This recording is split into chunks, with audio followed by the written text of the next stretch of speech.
Good morning, everybody. Welcome to the Pinnacle session this morning. Hope everybody's had a great week. This is the number 2 red tea in this series. Last week we did Splendor. Hope you have your notes from last week because Splendor was a Yunnan tea. Pinnacle is an Anhuei red. So we'll talk about the difference. By the end of this session, you'll have some sense of the difference between the two because they're different in styles, a little bit different in processing. We'll talk about that. They're certainly different in hybrids and terroir. So before we launch into Pinnacle, let's talk about this last week at the shop. This last week is an exciting week. We ordered tea, and we ordered about 25 new teas. We backfilled a number of teas, and we are really excited about what's coming. Lots of greens, some very interesting raw blacks, some reds that will knock your socks off. It's really an interesting variety that we have this time that's coming in. And you remember last year, as we were ordering, we were worried about the green teas because of weather conditions in China. This year, it looks like we're going to be able to cover everything in pretty good shape. We also have a new yellow coming. We have a couple new whites coming. Is 25 the entire number we're getting? The answer is no. We still have a number of other samples that will be coming to us, and particularly cliff tea samples. We have a few more green tea samples. We have a few more fermented tea samples. So we still have a lot ahead of us. And again, we're very, very excited about what the future brings in terms of new teas this coming year. All right. Now, you notice that I sent out not only the usual information about Pinnacle, but I also sent out some pictures. I'm going to have to explain those pictures because those pictures are not exactly the fields where Pinnacle comes from. However, standing in those fields, if you looked into the mountains, that's where the Pinnacle comes from.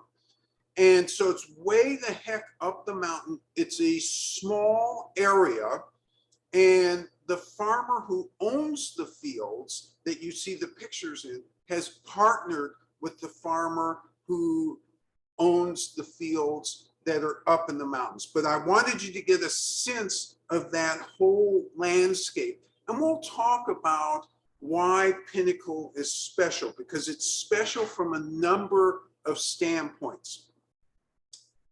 The last thing I want to talk about before we really jump into Pinnacle is, you notice I also sent, courtesy of Teresa and Dylan, an article and a YouTube about flavonoids and the potential help against cognitive degeneration. So if you looked at that article, you may have thought to yourself, oh my God, he said we were going to get into science. I didn't want to get into science like this.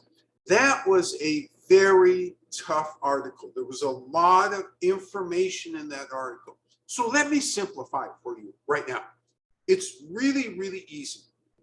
Basically, the article said, if you are drinking tea, and they were non-specific as to what sort of teas. They said greens and blacks, meaning reds. Even they said oolongs, that there is a possibility that the flavonoid content in the teas. So what are flavonoids? They're a complex molecule that occurs in teas. You have different flavonoids, different classes of flavonoids that occur in fruits and vegetables. And we all know that fruits and vegetables are good for us. Well, this is also a confirmation that tea contains lots of different flavonoids that may be beneficial in preventing dementia, whether it's vascular dementia or any other sort of dementia. It appears that it's better with the vascular dementia. And these are actually through observational studies. So again, to simplify this, scientists just didn't take apart the tea leaves, isolate the flavonoids, and then inject them in people and see whether they got dementia or not. This is people who self-reported, okay, I'm drinking 2 cups of tea a day or 3 cups or 4 cups. And then they measured, okay, what percentage are getting dementia? This is the type of studies. So why is it that I'm usually very, very careful about these? It's because we still have a long ways to go with the science. It's great that we're getting this picture. And the picture is complicated because it's non-linear. Love using these large words. What do they mean when they say it's non-linear? Really, they mean that, okay, if I drink 2 cups of tea, is that going to mean that I have 25% less chance? Gosh, if it's 25% less chance, maybe if I drink 8 cups of tea, it'll be 100% less chance. I won't get dementia. No, as the study shows that at around the 4th cup, you don't get any further benefit. That's what nonlinear means here. And so again, really interesting studies, not conclusive enough for you to do anything except to continue drinking tea. We know that tea isn't harming you. We don't know the precise value, and we certainly don't know yet the full mechanisms of why it's working. So I pass along these articles with these admonitions because I don't want you to go around thinking, okay, 8 cups of tea, 100% no dementia. That's not what these articles say. All right, done with that.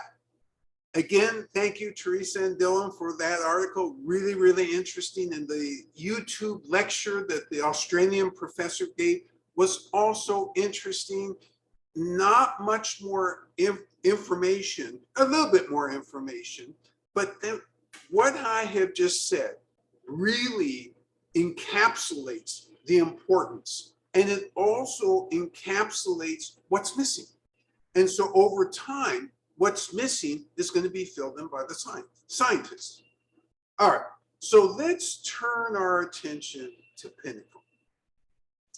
Pinnacle comes from a farm that's about 150 miles away from the Yellow Mountains. This farm, or this particular tea, was made by, or it's a collaboration between 2 farmers. And it's something we asked for because what we knew was that the tea coming above that one farm in the pictures is extraordinarily good. But what type of tea? What methodology were they using? They were using the green tea methodology. We asked them to use red tea methodology because they said that they'd done that before and it produced a very nice tea. And so that's how Pinnacle came about. It wasn't, we saw it on a farm or in a store. This is something we heard about from the farmer and then went ahead and asked them to do that for the next season, which they did. That was the following year, which they did, and this is the result. So it's an Anhuei tea. What other red teas are famous in Anhuei? You have Chimanil, you have Vortex, you have Starburst, you have Luxuriant Banks.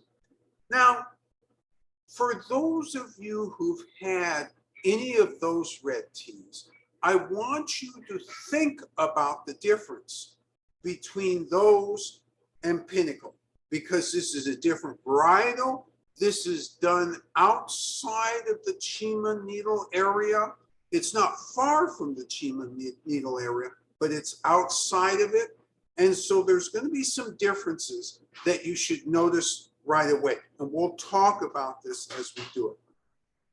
Lastly, before I really get fully into Pinnacle, I don't want you to be confused. I hate confusion during the tea sessions. So if you hear a deep voiced person calling out your questions, my sister does not have a cold. It may sound like she very much has a cold, but instead, I am so pleased to have Jonathan Cook this morning helping moderate this session and acting as the producer camera person on this session. Okay, so without further ado, because I don't want people to be thirsty, I'm going to ask the tea master to come in and demonstrate the brewing of Pinnacle. You'll watch, and then after you watch, she'll brew again and we'll all brew together. So it is my great pleasure to bring in the venerable tea master. Hi, good morning. 大家好 everyone, good morning. 早上好哈。So we do this tea from Anhuei, Yunnan. So it's Anhuei tea, it's red. So Pinnacle. Okay, so we try together. So we bring together too. So this is the tableau. Yeah, this I copy. Yeah. So this is the I like it. This is the the tea tree. The follow me almost 5 years. So also this is easy, huh? We come. So this I like it too. This is my space. Yeah. If we like it, same mean, so it's really good. We do same flavor, same technique. Huh? Okay. So just help me. I can. So what she's going to do is the normal that you would expect. She's going to use 200-degree water and heat all the cups. Through the heating process, this also makes sure that there's no soap stains left on the cups. There's nothing to interfere with the flavor. And it's really important to do that because red tea in particular can pick up certain flavors that are unexpected if you don't take care of this issue.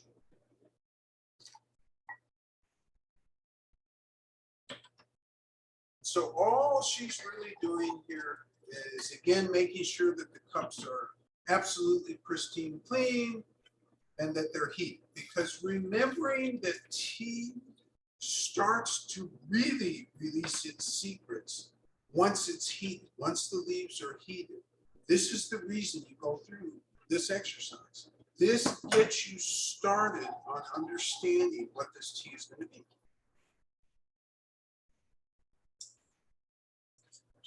Yes. Is there a Sophie's proprietary tea? So the questioner asked, is there a Sophie's proprietary tea? And if there were, do you think I would advertise it?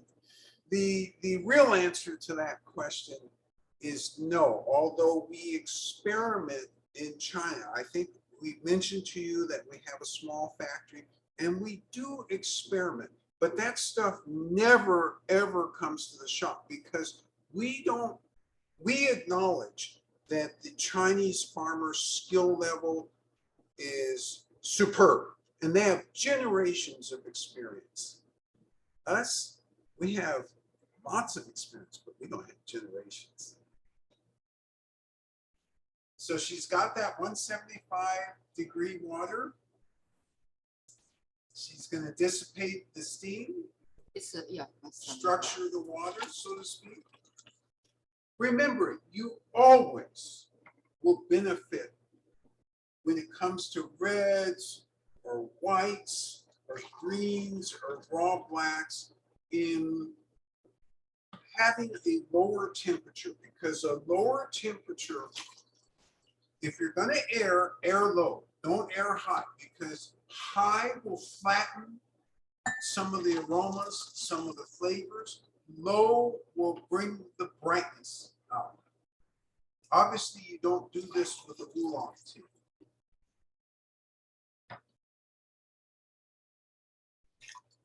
You notice, not in a hurry, just trying to make sure that it feels approximately correct in terms of temperature. And she's gotten out her Pinnacle bag, and your Pinnacle bag is number 2 in the red tea list, or group, I should say. And she's putting those 4 grams, it's pre-measured 4 grams, into the recipient cup that's been heated. The timer is set for 4 minutes. She's going to shake. This secret I call technique, but if everybody like it, see me, I cover, okay? Cover so that when you shake, you don't shake it all out of the glass. 这个 we call 摇香. Yeah, so there's a technical term in Chinese for this, and the technical term is shaking out the aroma. In other words, eliciting the aroma, because aroma and taste are connected. She puts the water, Tea Master puts the water on the side of the cup. We've set the timer for 4 minutes. And you got some on the bottom and some on the top. More on the bottom than the top. And now let's talk about Pinnacle for a minute. So what's the process? Is it really any different than the Yunnan process? Well, let's see. In Yunnan, for Splendor, they picked a bud and an attendant leaf that hadn't grown out. Pinnacle the same. A bud and an attendant leaf, except that the leaf has grown more than the bud of Splendor. That's the first thing. They bring it back and wither. Now, do the farmers wither the same amount of time? No, the farmers wither according to what they understand their particular situation, their terroir, their hybrids, what's appropriate for them. By the way, does the soil to a non-geologist look the same? You and I can immediately tell the difference. It's kind of brownish yellow where Pinnacle is. In Yunnan, it's reddish brown where Splendor is. So right away, we know there's going to be differences. Do the plants look the same? No. In Splendor, the leaves are obviously larger. The buds are longer and larger.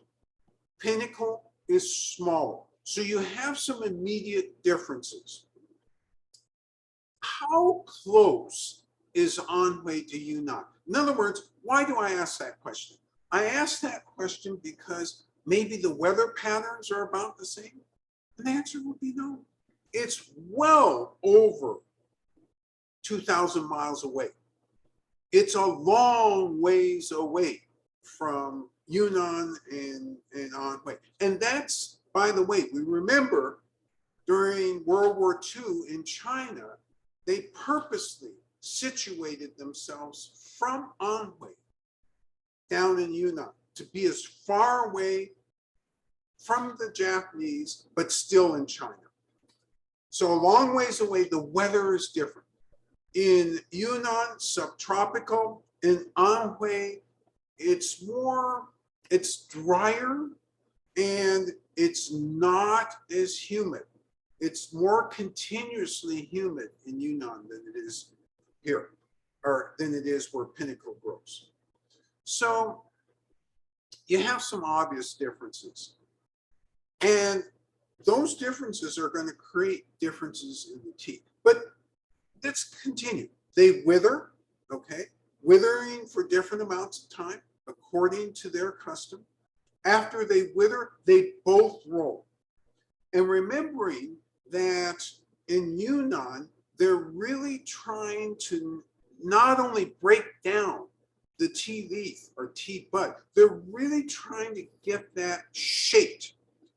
In the Pinnacle instance, they're not as focused on the shape as they are with Splendid. So there's another difference. And then lastly, they oxidize. Okay, so, we've broken down the tea leaves, we put it in a humid, temperature controlled room. Are they using the same temperatures? The answer is no. Different experiences, different hybrids. We'll come back to that in a minute. Tea master is pouring the water out of the recipient cup, not in a huge hurry, but deliberately making sure that everything is set up correctly. She's going to use her wrist to control this pour.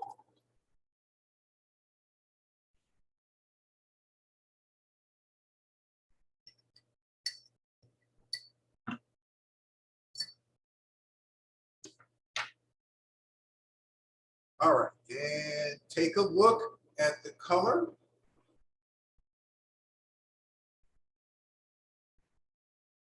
Because when you do this, this is what your color should look like. And now, before we actually get into this, we're going to enter the quality arena. The first place we're going to enter is we're going to smell this stuff. 175 degrees was the brewing temperature. Therefore, you can stick your nose a little bit further in. You still have to be careful. And you're trying to get a sense of a preview from this. Now, think back when you do this in a minute. Think back to the preview you got from Splendor. What's the difference?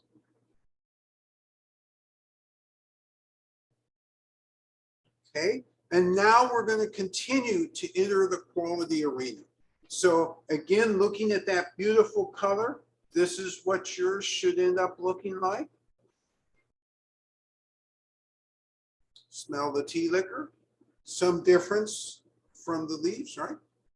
And now we're going to get mouthfeel. Where does it coat the tongue? Does it coat the tongue? Is it thin? Is it thick? Is it dense?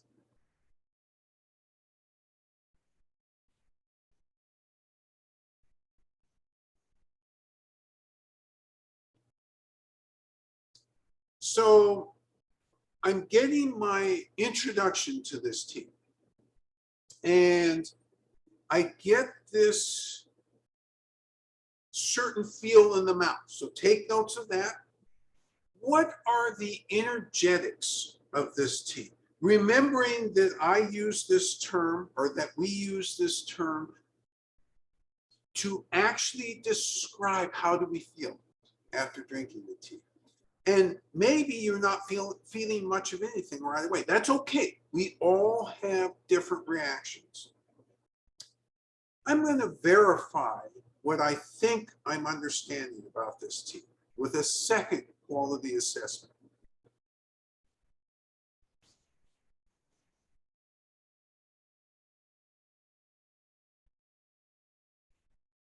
Okay, I think that I understand quite a bit about this tea. Now it's your turn to brew with the tea master.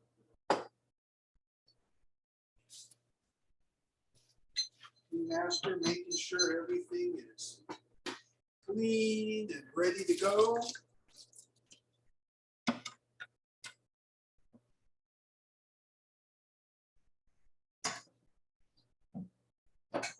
Getting 200-degree water. And by the way, if you're getting 175 because you preheated the your kettle, that's fine. You can use 175. You can use anything between 212 and 175. zero problem. Because both will accomplish what you're trying to do. And you're trying to do two things. Make sure that the cups have no residue whatsoever of anything, cleaning agent or anything, and that they're heated. Why do we need heated cups again? We need heated cups because you want a clue as to what this tea is going to bring you. And the only way you get a clue is if you heat the leaves.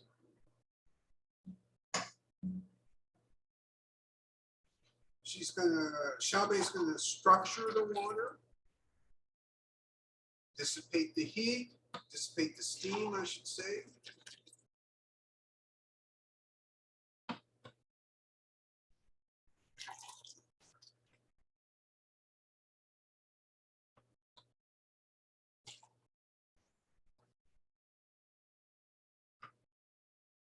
And you can actually dissipate it faster. You know, she has this 3-cup setup. I don't think I've commented on this before. Why does she use a 3-cup setup? Because when you use a 3-cup setup, in some ways, you can dissipate or structure the water faster.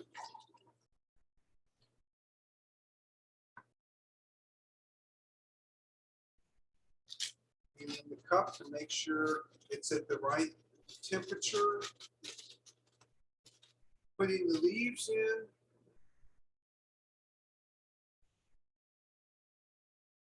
And remember, when you cover, you have to cover the whole surface, because if you don't, these leaves will fly all over the place. That's not a good look. Feels that the water's Still hot, quite yeah. what she wanted. And now onto the side. Set your timer for 4 minutes.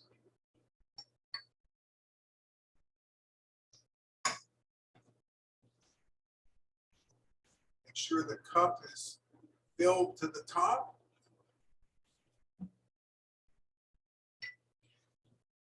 And make sure that your recipient cup is heated. All right. So in the processing, we were getting around to the rolling. So we had withered. Obviously, you do some other steps. The main step is to do some sorting, because if there's stuff that's not supposed to be in there, you sort that out. And then you actually roll. If you're rolling by hand, you've seen the cross-hatched bamboo that you roll over. If you're rolling by machine, it's a machine that it looks like a cylinder. It almost looks like a drill. And you can put the tea in and then adjust the pressure of which you roll. And usually for these type of teas, they're going to roll soft and then get progressively more pressure, and then they back it up slowly up, back up to the soft. But every farmer is slightly different. And so you can't always tell. There's no one rule that fits all. At the conclusion of rolling, you get this sticky, gooey stuff out, and you lay it out and you separate it so that it actually has a chance to all be exposed to the air. And you put it under temperature control and you pile it to a degree. So some farmers, when I say pile, what I mean is they put it on top of the leaves on top of each other. Some of the farmers will do 2 inches, some will do 5, some will do 8 inches, usually not much more than 8. Why is that? Because if you pile too much, the heat is too much and it oxidizes too fast. Is there a problem oxidizing too fast? There can be, particularly if you lose focus and it, in quotes, over-oxidizes. Remembering, over-oxidation causes what? Very unpleasant flavor profile. Sour. You don't want the sour word to be used when you're doing red tea. So at the conclusion of oxidation, you didn't give me a time. Time is different by farmer, isn't it? So somewhere between 2 hours is the fastest I've ever really seen it done. Up to about 8 hours, that's about the slowest I've ever seen it done. So there's some set of time that they're going to do this. What again controls the time? It's all of these elements you got to take account of. So what are the elements? You've got heat and time. Those are the two main elements. So the heat and oxidation exist on a bell curve with 32 degrees, little or no oxidation, 88, 89, fastest oxidation you can achieve, and then at 150 out here. So your outliers 32, 150 out here, it essentially starts to stop oxidation, slows it way down. By the time you're beyond 150, that will actually stop oxidation. All right, your 4 minutes has elapsed. You're going to deliberately and carefully separate the tea leaves from the tea liquor. You make sure that all the water is out of the receptacle cup.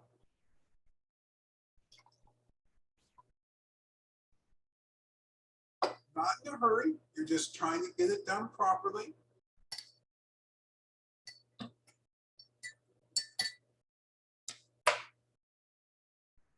All right, so you're going to go through the normal standards here. So you're first going to smell the tea leaves. So this gives you your first, you're not going to do what I just did. You don't leave tea leaves on the face. You carefully smell. So this gives you your first impression. Then you're going to take a quality assessment sip. Oops, this is 175-degree sip. So you can take a little more. You're going to coat your tongue.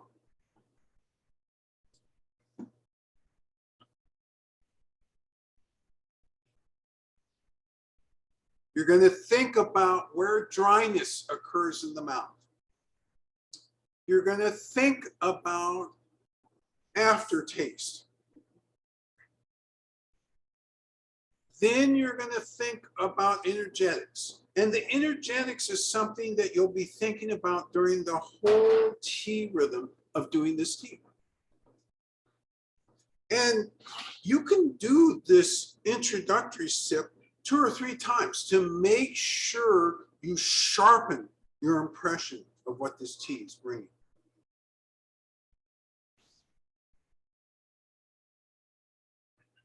The other thing you'll do is you'll refer back to your notes of splendor because you not only want to tell me what this tea is about, you have a baseline to compare it against.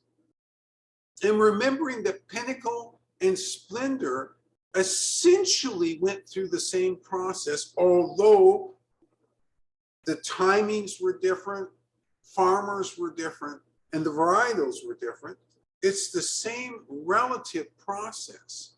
And again, for those of you who've had Chima Needle or Vortex or Ruby Gates or Luxuriant Bangs or Starburst, there's some obvious things which also differentiate this from Chima Needle, from the Chima varietals. So take your time. There's no rush to this.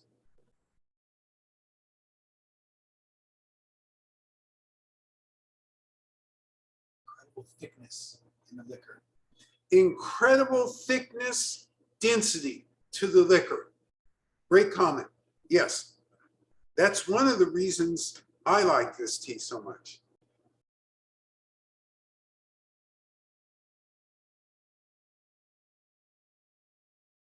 And you can contrast that with some of the red teas that you've had that have a less dense taste to them. So you'll grow to understand what your preference is. Until you're able to call it out, it's hard to have a preference. But now that we're working on this stuff, you're going to find if you like more of a dense flavor, then there'll be certain reds that you'll really like, as opposed to a mid-level density or a light density. The fresh forest meadow scent of the dry leaves is replaced by an entirely different aroma profile with wet leaves. Can't figure it out. Fresh forest scent of dry leaves. There's a complete this commentator compares it to the scent of the wet leaves and said, this is hard to figure out. And it's completely different. Reminds me more of a black tea than a red tea. So this particular commentator, it reminds them more of a fully fermented tea rather than a red tea. And that's interesting because if you can identify what aspect of a fully fermented tea, that would help me fully understand this comment. I think I have an idea what you mean, but if you have a little bit more, that'd be helpful. Make that raw black, the same commenter said. Ah, raw black. Okay, so that's different. That's different. And so I characterized it incorrectly. And that comment I actually do understand much better because raw black goes across a range of flavors which is different than the fully fermented. Fully fermented is so strong and distinct that's why I was having a little trouble understanding. But the raw black, depending on the age of the raw black, will give you a lot of different flavors. Earthy aroma from the leaves with very fresh sensations. Earthy aroma from the leaves with very fresh sensations. So I like both of these comments. The fresh sensations in particular, I really like about this. I think that's the reason that we went ahead and had the farmers do this tea, because when we tasted the original green tea of this varietal, fresh was what came to mind. And so we were wondering if that would come through in the red tea version of this, and it absolutely does come through. And good catch on that, very good catch. I got sweet dried fruit from the dry leaves. Sweet dried fruit from the dry leaves, okay. And I get fruit but grounded, another comment. Fruit but grounded. So we're beginning to get a theme here. Fruit, a little bit of earthiness, so that gives you that groundedness. We're beginning to uncover, and high density, big, thick feeling in the mouth. The aroma of the tea liquor is definitely red tea for me. The flavor is refreshing, smooth, and drying. Definitely a red tea flavor for this commentator. The feel of drinking is smooth and drying. Good catch. Another comment, amber rich thickness. Although starts as non-aromatic, at first coats the throat and the aroma stays there. Amber rich thickness. At first, the aroma doesn't seem so strong, but as it coats the throat, the aroma, the feeling of this tea stays with you. And let's go back to that opening round comment about the density or the thickness of this tea. This definitely builds as you continue to drink it. And let's link it to this current comment about you get more of it as you drink more. It builds on what it coats your mouth with. Question, John, how do you interpret the aromas? For me, when I think of Pinnacle, I do think of a sweet aroma, but a different sweetness than the Splendor. Remember, we settled upon sweetness with Splendor, and we settled on sweetness as primary with Splendor. With this, this is a more of an underlying sweetness. It's not primary. And you've all called it out. None of you have said sweet as primary. You have said fruit, hints of fruit. And so there's that distinct difference. So when you're talking about the aroma, particularly of the leaves. So the aroma of the leaves is so different than the aroma of the tea itself. It's not different. The intensity is different. When you smell the leaves, this is an intense experience. When you smell the tea liquor, it's pleasant, but it's not intense. But the wet leaves should give you a clue with that sort of intensity that the tea liquor itself is likely to have some intensity to it, which it does. And you're calling it thickness and density, and I'm all good with that. The maltiness of this tea is stronger than Splendor in flavor and taste and comes through in the liquor. It definitely feels thick. The maltiness of this is much stronger or much more apparent than Splendor. Great catch. We're now zeroing in because the commentator further states it's much stronger than Splendor. Splendor, again, remember, everybody was going around, well, sweet fruit with Splendor. Here, we're talking about thickness, we're talking about fruit and maltiness. And that maltiness was what I was waiting for because it definitely has a strong malty flavor. More agreement on the maltiness as well. Long-lasting aftertaste / afterfeel. Long-lasting aftertaste / afterfeel. Great comment, because this you really don't forget. You know how some teas you drink, you taste, and you appreciate for what it is, but you've got to take another taste and then another taste to kind of build it up in your mouth. This one, by taste number 3, this thing is built strongly in your mouth, and it doesn't give you any variable notes. It really is, the road is direct and it's straight all the way. There isn't a bunch of other things going on with this tea. There aren't a bunch of other aromas or flavors going on with this tea. So this is why we had you do Splendor first and then Pinnacle next. If you ask yourself, okay, are either of these teas better than the other? That's a false question, isn't it? It's false because it depends on your personal preference. From a quality arena standpoint, there's dryness on the tongue with both of them. There's a nice aftertaste with both of them. And there are nice but different energetics with both of them. One comment, almost at the bottom of the cup, and the delightful aroma and flavor are still there.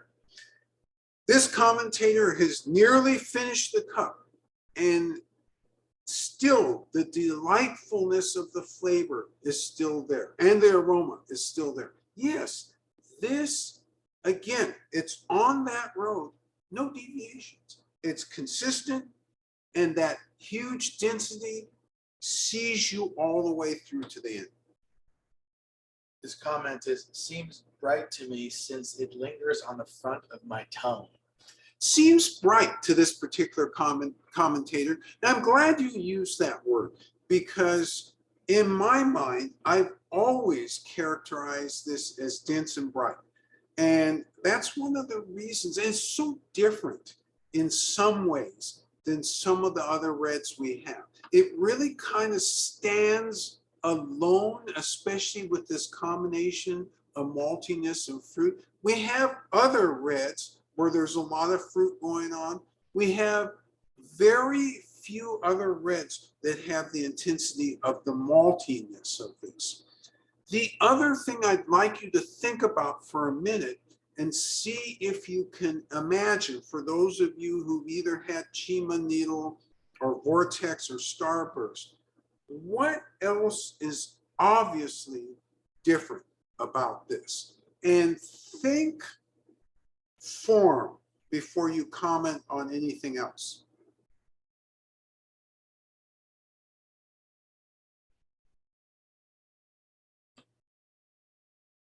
So energetics comment. Okay. Halfway through the cup, I'm feeling warm in my chest and a focusing calm. This is an energetics comment, warm in the chest and a focusing calm. And remember, splendor for me and some of you as well had a faster energetic. This one, it takes a bit to build to that energetic. So good catch. There's one agreement about hands feeling warm. Hands feeling warm. Yeah, my hands feel warm also. And actually, as it turns out, for me, most of the really good reds do end up warming my extremities, hands and feet. All right, so some of you may not remember Chima needle or the vortex or the starburst. All of those teas are very delicate. You cannot call this delicate in terms of appearance. The appearance is more coarse. And when you think of Chima needle, it's these little leaves where a lot of, in quotes, kung fu work has been done. Now, what do I mean?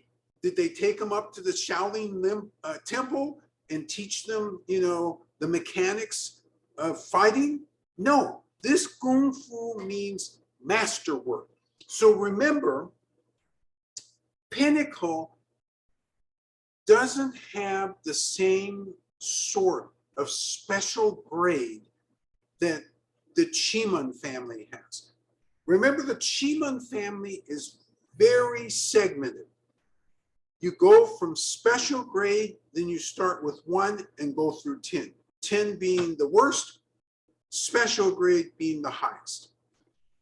And they're doing so much more work in special grade, first, second, and third.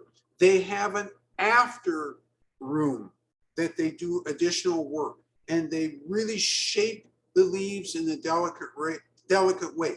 So those are all from the same province, but a very different methodology. It's the Kung Fu methodology. This, on the other hand,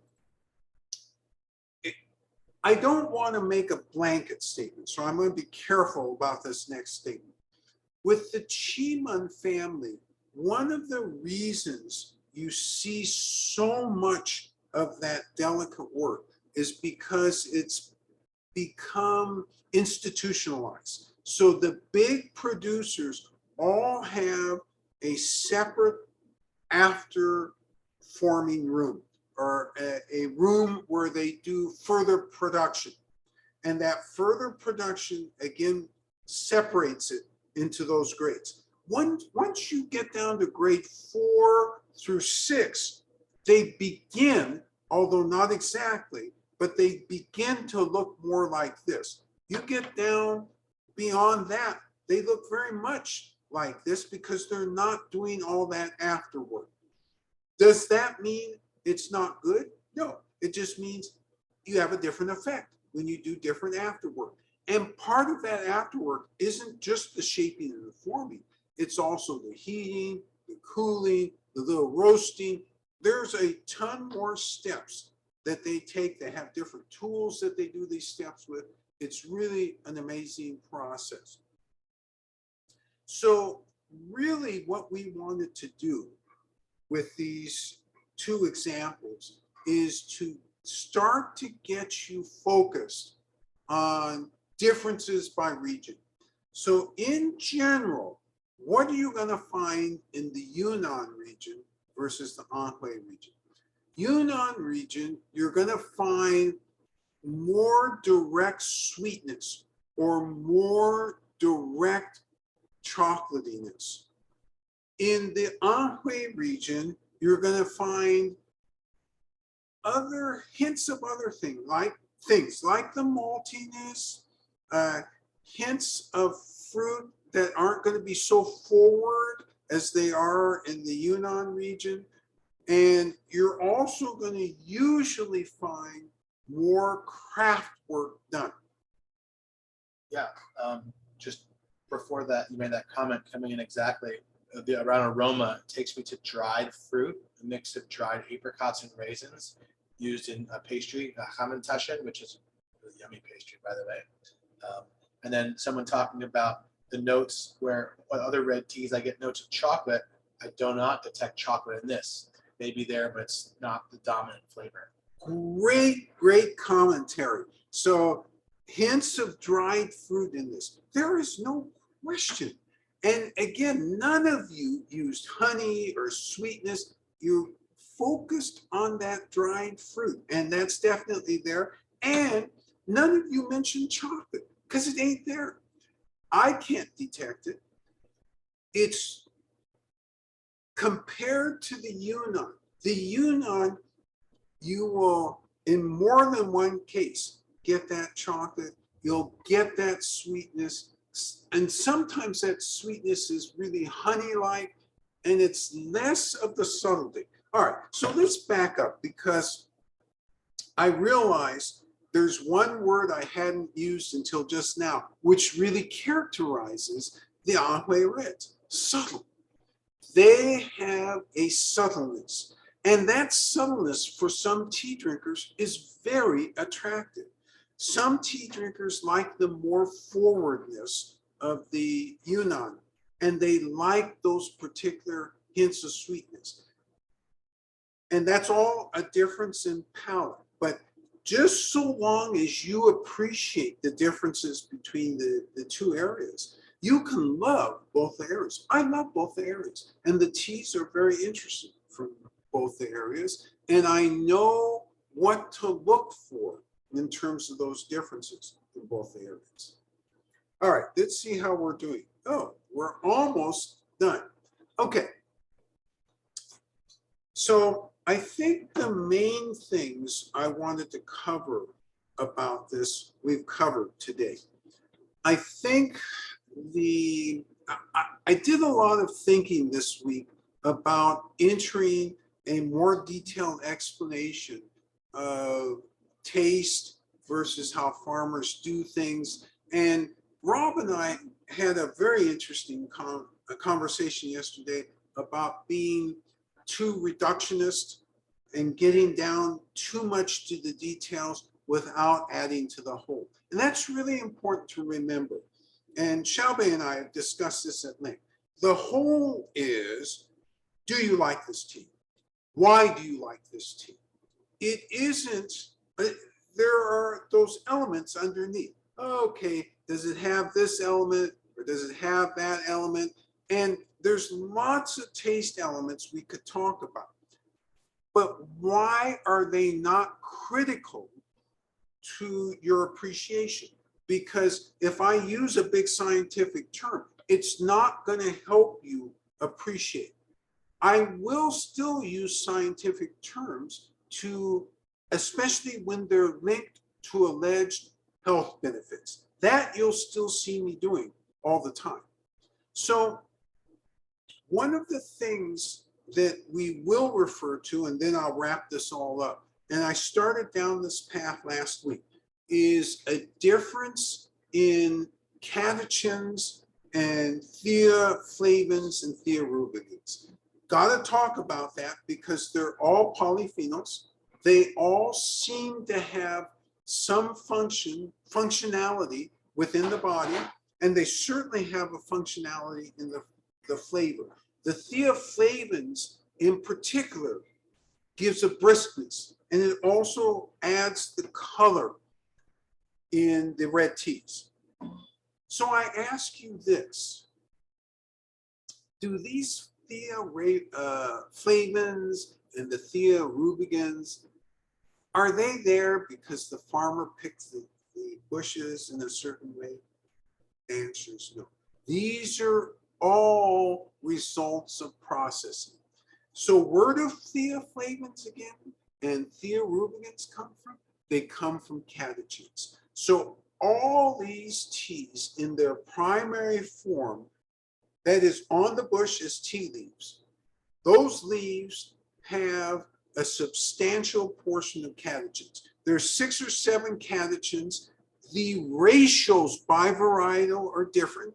And that means that the ratios of the theaflavins and the thearubicins end up being different because they're being transformed from and through the oxidation process, they're being transformed from the catechins.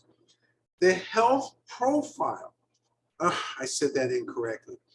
The chemical profile, which may or may not relate to health, at the end of the day, eventually is going to relate to health, but it doesn't relate to health in a way that I can categorically say, well, for you, it's going to do this. No, we are not there yet.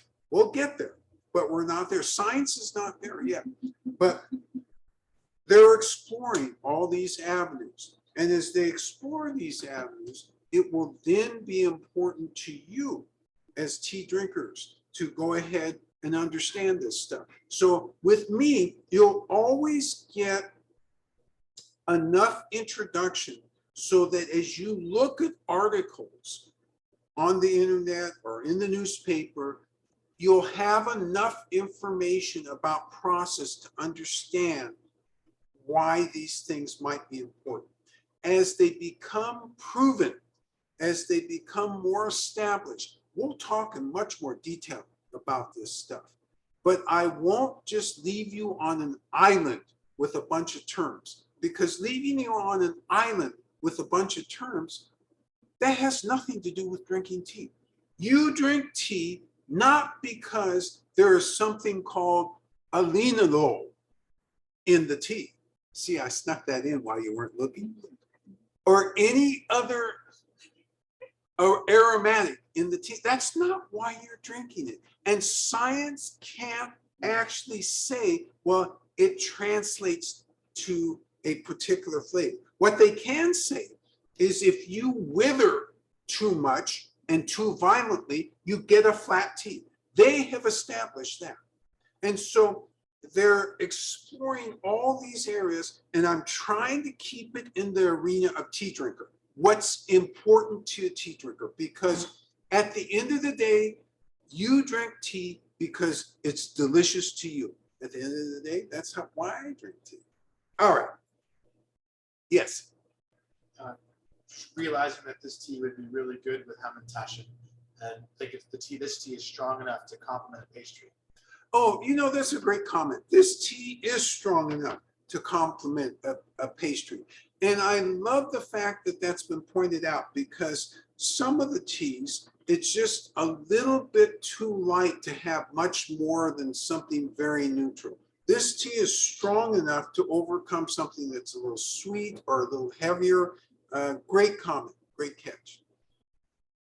All right, as usual, you have made wonderful comments.